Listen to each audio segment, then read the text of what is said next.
தீபாவளினா பளிச்சுன்னு ஞாபகத்துக்கு வர்றது பட்டு, பட்டாசு, பலகாரம். பலகாரம்னா ஞாபகத்துக்கு வர்றது மந்த்ரா கடலை எண்ணெய். அபார ருசி, ஆரோக்கியமான உடல் நலம். தீபாவளி அன்னைக்கு மட்டும் இல்ல, என்னைக்குமே கிச்சன்ல இருக்க வேண்டியது மந்த்ரா கடலை எண்ணெய் தான்.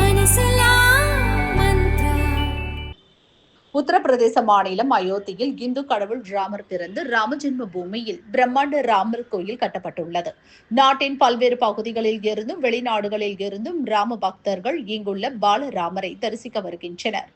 இந்நிலையில் கோயில் நகரத்தின் புனித தன்மையை காக்க அயோத்தி கோயில் அமைந்துள்ள பகுதியை சுற்றி ஹோட்டல்களில் அசைவ உணவு பரிமாறவோ விற்பனை செய்யவோ தடை விதித்து மாநகராட்சி நிர்வாகம் உத்தரவிட்டது. அப்பகுதியில் செயல்படும் மதுக்கடைகளை மூடவும் மாநகராட்சியில் தீர்மானம் நிறைவேற்றப்பட்டது. கடந்த மே மாதம் இந்த உத்தரவு அமலுக்கு வந்த நிலையில் அங்குள்ள ஹோட்டல்கள் அனைத்திலும் சைவ உணவு மட்டுமே சமைக்கப்பட்டு விற்பனை செய்யப்படுகிறது.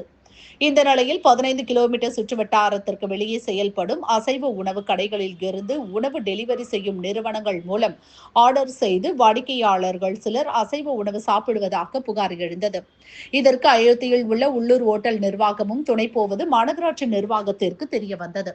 இதையடுத்து அயோத்தி கோயில் அமைந்துள்ள பகுதி மற்றும் அதை சுற்றிய பஞ்சகோஷி பரிகர்மா எனப்படும் புனித யாத்திரை செல்லும் வழித்தடத்தை சுற்றிய 15 கிலோமீட்டர் சுற்றுவட்டார பகுதியில் அசைவ உணவு டெலிவரி செய்யவும் மாநகராட்சி நிர்வாகம் தடை விதித்துள்ளது.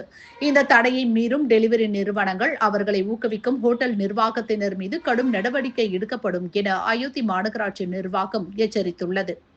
அதேபோல் அயோத்தி கோயில் சுற்றுவட்டார பகுதியில் மதுபானங்கள் விற்கவும் ஹோட்டல்களில் மது சப்ளை செய்யவும் மாநகராட்சி சார்பில் ஏற்கனவே தடை விதிக்கப்பட்டுள்ளது.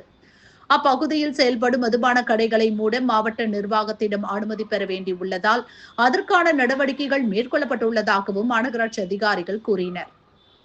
பஞ்சாப் மாநிலம் அமிர்தசரஸ் பொற்கோயில் உட்பட அங்குள்ள 3 முக்கிய புனித நகரங்களில் மது, புகையிலை, மாமிச பயன்பாட்டிற்கு தடை விதித்து பஞ்சாப் மாநில அரசு சமீபத்தில் உத்தரவிட்டது. இந்நிலையில் அயோத்தியில் ஏற்கனவே நடைமுறையில் உள்ள அசைவ உணவுக்கான தடையை மேலும் உறுதிப்படுத்தும் வகையில் ஆன்லைன் டெலிவரிக்கும் தடை விதித்துள்ள மாநகராட்சி நிர்வாகத்தின் உத்தரவை பக்தர்கள் வரவேற்றுள்ளனர்.